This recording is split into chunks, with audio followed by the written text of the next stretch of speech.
আসসালামু আলাইকুম। আবার চলে এসেছি সাজেক ট্রিপের থার্ড পার্ট ভিডিও নিয়ে। গত ভিডিওতে দেখিয়েছিলাম খাগড়াছড়ি থেকে সাজেক আসার জার্নিটা। আজকে দেখাবো সাজেকে এসে সারাদিন কি করলাম, সারাদিন কতটা এনজয় করলাম আর কোন কোন স্পটে ঘুরে বেড়ালাম। আমরা যেই রিসোর্টে উঠেছি সেই রিসোর্টটা আপনাদের একটু দেখালাম, কতটা সুন্দর রিসোর্ট। এখন হচ্ছে লাঞ্চ টাইম। আমরা লাঞ্চ করার জন্য এখন নিচে রেস্টুরেন্টে যাব।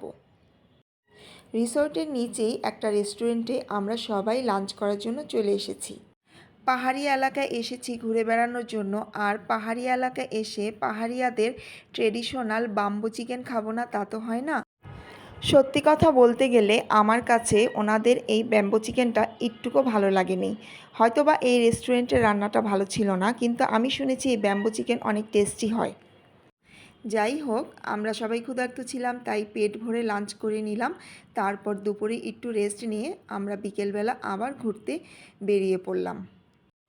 আমরা আজকে ঘুরে দেখব সাজেকের কংলাক পাহাড় আর হেলিপ্যাড। তো ফার্স্টেই আমরা চলে যাচ্ছি কংলাক পাহাড়ে। পাহাড়ের এই উঁচু নিচু রাস্তাগুলো আমার কাছে কিন্তু খুব সুন্দর লাগে দেখতে, কিন্তু যদি একটুখানি নিচের দিকে তাকাই তাহলে কিন্তু অনেক ভয় লাগে। আমরা কংলাক পাহাড়ে স্পটে দেখার জন্য চলে এসেছি। অনেক উঁচু একটা পাহাড়। আমরা তো এমনিতেই সাজেকে অনেক অনেক উঁচুতে আছি, তারও উঁচুতে এই পাহাড়টা। আর এখানে যারা ঘুরতে আসে তারা সবাই এই পাহাড়েও ঘুরতে আসে, এই পাহাড়টা দেখতে আসে। তো আমরা সবাই এখন আমাদের গ্রুপের সবাই এখন আমরা উপরের দিকে যাচ্ছি। আর এখানে উপরের দিকে যেতে হলে আপনাকে ব্যালেন্স ঠিক রাখার জন্য একটি বাস ভাড়া করে নিয়ে যেতে হবে। এই বাসগুলো 20 টাকা করে ভাড়া দিচ্ছে, মানে ও পাহাড় ঘোরা শেষ হলে এই বাসগুলো আবার রিটার্ন দিয়ে দিতে হবে।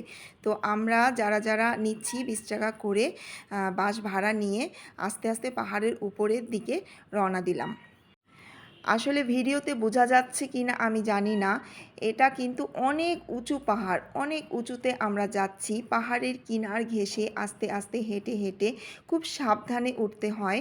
আমাদের গ্রুপের অনেকেই গাড়িতে বসে আছে, তারা পাহাড় দেখেই ভয় পেয়েছে। তারা বলতেছে না ভাই, আমরা এত উঁচাতে যাব না। কিন্তু আমরা আবার কয়েকজন আমরা যাচ্ছি, যেহেতু ঘুরতে আসছি কেন এই স্পটটা মিস দিব। তাই আমরা সবাই মানে কয়েকজন মিলে উপরের দিকে যাচ্ছি আস্তে আস্তে করে। খুব রিস্ক, কিন্তু খুব আস্তে আস্তে স্লোভাবে হেঁটে হেঁটে উপরের দিকে যেতে হয়। একটু যদি স্লিপ কেটে পড়ে যায় তাহলে কিন্তু খবর আছে, একেবারে নিচে পড়ে জীবন শেষ। তাই আমরা সবাই আস্তে আস্তে খুব সাবধানে উপরের দিকে যাচ্ছিলাম। ওঠার সময় আমার তেমন একটা ভয় লাগেনি, কারণ আস্তে আস্তে আমরা উপরের দিকে উঠেছি। কিন্তু যখন আমরা নিচে নামবো তখনই বুঝতে পেরেছি যে আমরা কতটা উঁচুতে উঠে গিয়েছিলাম। এই যে দেখতে পাচ্ছেন, এরও উঁচুতে আমরা আস্তে আস্তে যাব। তা এই জায়গায় এসে আমরা সবাই দাঁড়িয়ে পড়েছি যে কিভাবে এত উপরে উঠব। তারপরও সাহস করে আস্তে আস্তে আমরা পাহাড়ের উপরের দিকে উঠলাম। এটা হচ্ছে পাহাড়ের মাঝামাঝি স্থান, মানে এখনও আরও উঁচুতে আমাদের উঠতে হবে। তো পাহাড়ের মাঝামাঝিতেই অনেকগুলো দোকানপাট এখানে আছে, আবার দেখলাম অনেকগুলো পরিবারও আছে, ফ্যামিলি এখানে থাকে। তো আমরা খুব অবাক হলাম যে এরকম একটা পাহাড়ে যেখানে কি না আমাদের উঠতেই ভয় লাগতেছে, একেবারে কিনার ঘেঁষে আস্তে আস্তে উঠতে হয়, সেখানে এত দোকানপাট বাসা বাড়ি, তারা কিভাবে থাকে, তারা কিভাবে উঠানামা করে, বা জিনিসপত্রই বা কিভাবে উঠানামা করে। তো আমরা একজনকে জিজ্ঞেস করলাম যে এইখানে যে আপনারা বসবাস করেন, এখানে কিভাবে আপনারা জিনিসপত্র কিভাবে উঠানামা করেন। তা ওনারা বলল যে আমাদের পাহাড়িয়াদের লোকজন আছে যারা এসব জিনিস উঠানামা করাতে এক্সপার্ট, তারাই আমাদের এইসব জিনিসগুলো উঠানামা করিয়ে দেয়। যাই হোক, এখন আমরা আরও উপরের দিকে উঠে যাচ্ছি। এই যে একেবারে কংলাক পাহাড়ের শেষ চূড়াতে আমি উঠে গিয়েছি। আমাদের গ্রুপের সবাই মাঝামাঝি পর্যায়ে বসে আছে, আমি আর আরেকটা আপা, আমরা দুইজন মিলে একেবারে পাহাড়ের চূড়াতে উঠেছি। আমার কথা হলো, ঘুরতে যেহেতু এসেছি, দেখতে যেহেতু এসেছি, সম্পূর্ণটাই দেখব, অর্ধেক দেখে কেন চলে যাব। তো যাই হোক, উপরে উঠে কিছু ছবি টবি তুলে আমরা আবার নিচে নেমে যাচ্ছি। আমি ভালো করে ভিডিও করতে পারিনি, কারণ ঈদের সময় তো অনেক ভিড় ছিল। ভিডিও করতে গেলেই দেখা যায় অনেকেই ভিডিওতে চলে আসে, সেজন্য ভালো করে ভিডিও করতে পারিনি। আমি যতটুকু পেরেছি ভিডিও করেছি। তো এখন আস্তে আস্তে নিচে নেমে যাচ্ছি। তো নিচে নামার সময় কলিজাতে পানি থাকে না, এত ভয় লাগে, মনে হয় যে একটুখানি এদিক ওদিক হলেই পড়ে যাব। মানে এত রিস্কি। যারা আমার ভিডিওটি দেখতেছেন, সাজেকে যারা যাবেন বাচ্চা কাচ্চা নিয়ে বা যাদের হার্টের সমস্যা বা যারা একটু এজ বেশি হয়েছে, তারা কখনো এই পাহাড়ে উঠতে যাবেন না, তাহলে কিন্তু খবর হয়ে যাবে। যাই হোক, আলহামদুলিল্লাহ তারপরেও সাহস করে উপরে উঠেছি, এবং এই যে দেখতে পাচ্ছেন আমাদের গ্রুপের সবাই আস্তে আস্তে করে নামতেছে। আমরা প্রায় পাহাড়ের নিচে চলে এসেছি। আমি সবসময় এরকম, আমি যে কোনো জিনিস দেখতে চাইলে পুরোপুরি ভালো করে আমি না দেখলে আমার ভালো লাগে না।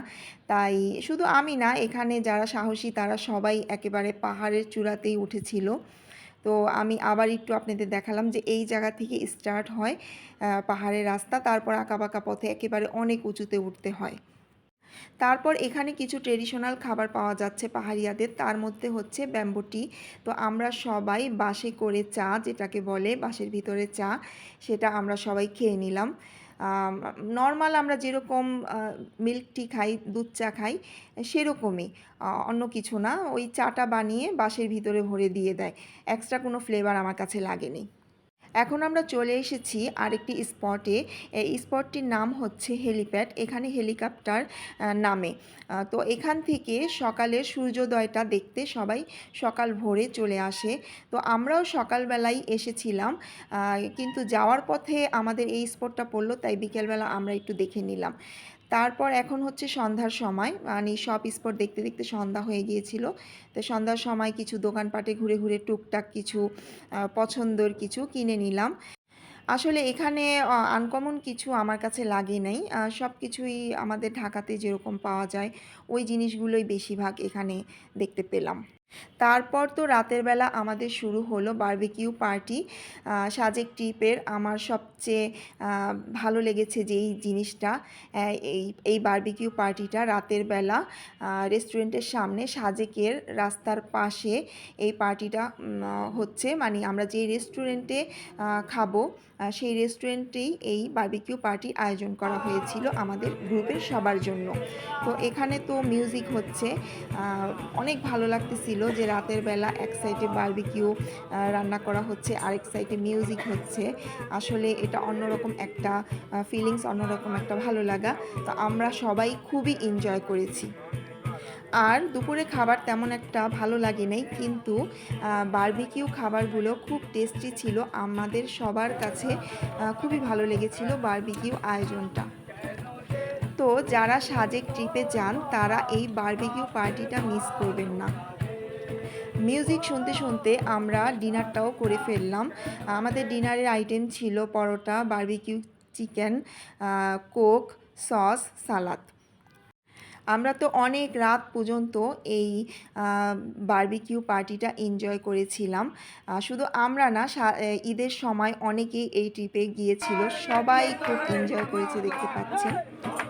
আসলে লাইফে হ্যাপি থাকতে হলে আর নিজেকে নিজে ভালো রাখতে হলেও এই ধরনের ট্রিপে মাঝে মাঝে চলে যাবেন, নিজে যাবেন বা ফ্যামিলিকে সাথে করে নিয়ে যাবেন, দেখবেন কতটা ভালো লাগে।